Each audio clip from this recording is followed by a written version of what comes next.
Hello everyone, welcome back into this channel, and today I want to share the tutorial how to add audio on Capcut by iOS or iPhone. So first thing, let's go to open this application, and then after that you can do either you want to have a new project or you can choose the previous project that you have. For me, I want to choose this previous project, so I already have the video but there is no audio I added on this video. So let's add some audio to make this video better.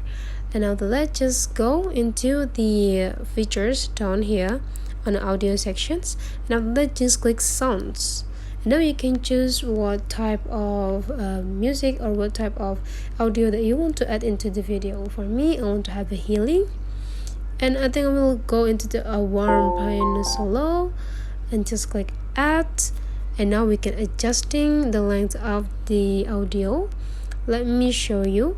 So the audio is quite too long compared to the video itself, so we can just stop into the end of the clip, and after that just click the audio sections until it is in active mode. Okay, here, and we will be generated or we will be activate the several features down here. You just need to click split, and when the rest of the audio in active mode, we can just click delete.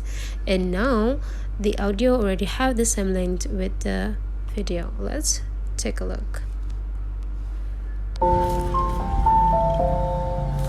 So that's all how the way we add the audio on Capcut. So if you find out this video really useful for you, don't forget to leave some comment, like, and subscribe into this channel.